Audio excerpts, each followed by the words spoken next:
এই নোংরা নিকৃষ্ট রাজনীতি করার জন্য আপনারা আমাকে বলছেন ইখওয়াতুন। ইখওয়াতুন মানে কি? শত্রু। জান্নাত আগে না বঙ্গভবন আগে? আহলেজ হতে চাইলে সব দল ছাড়েন। সারা দেশ চলছে এক পথে, কে কটা ভোট পাবে, একটা ভোট বেশি পেলো ও বা তিনি হবে দেশের এমপি মন্ত্রী, কিসব আমলতা হয়। লাভটা কি? তো জীবনের লক্ষ্য কি? তোমার জীবনের লক্ষ্য বঙ্গভবন, আমার জীবনের লক্ষ্য জান্নাত। পার্থক্য আছে না? জান্নাত আগে না বঙ্গভবন আগে? এক্ষুনি যদি মরে যায় ইনশাআল্লাহ জান্নাতে যাবো, এই বিশ্বাস তোমাকে নিয়ে কাজ করতে হবে। কালকে যদি রাজশাহী ফেরাসা গাড়ি অ্যাক্সিডেন্ট করে মরে যাই ইনশাআল্লাহ আমি জান্নাতে যাবো, এই আকাঙ্ক্ষা নিয়ে আমাকে কাজ করে যেতে হবে। কিসের চীন, কিসের আরব, কিসের ভারত, সবই মুসলমানের। মুসলমানের জন্যই আল্লাহ পাক পৃথিবী সৃষ্টি করেছেন, কাফেরের জন্য করেন নাই।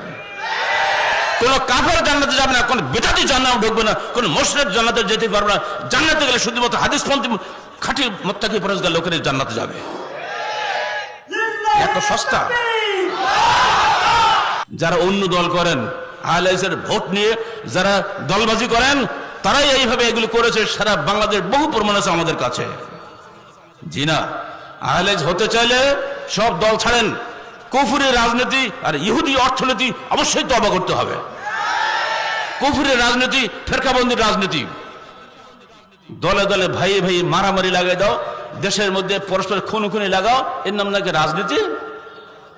আপনি এক দল, আমি এক দল, মিছিল বের করতে দেবে না, গাড়ি ধর্মঘট, রাস্তায় গেলে গুলি, লাঠি, মাথা ফাটানো। এমনি করে এই কয়েকদিনের মধ্যেই 133 জন মরেছে আর প্রায় 300 মতো আহত হয়েছে, সব পঙ্গু হয়ে গেছে। এর নাম কি রাজনীতি? ভাইয়ে ভাইয়ে মারামারি, এমন যে বড় ভাই ছোট ভাইকে মারে, এমনকি আপনি শুনলে থ হয়ে যাবেন, পত্রে পড়ে যাবেন অনেকের বউ তালাক হয়ে গেছে। বউ একদল করে, স্বামী একদল করে, অতএব বউ তালাক। আছেন কোন দেশে? এই নোংরা নিকৃষ্ট রাজনীতি করার জন্য আপনারা আমাকে বলছেন। মুসলমান ভাই ভাই আল্লাহ কি বলছে? কুল্লু মুসলিমিন, বলেন আরে মূর্খ নাকি সব? কুল্লু মুসলিম তারপরে কি? ইখওয়াতুন। ইখওয়াতুন মানে কি? শত্রু। প্রত্যেক মুসলমান ভাই ভাই হবে।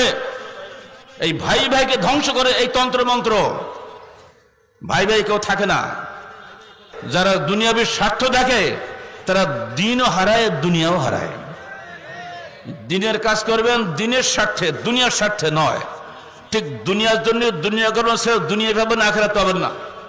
আর আখেরাতের জন্য দুনিয়া করবেন, দুনিয়া আখেরাত দুটোই হারাবেন।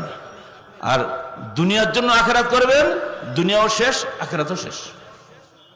মূল কথা হচ্ছে ওয়াতাসামু বিহাবলিল্লাহ, তোমরা আল্লাহ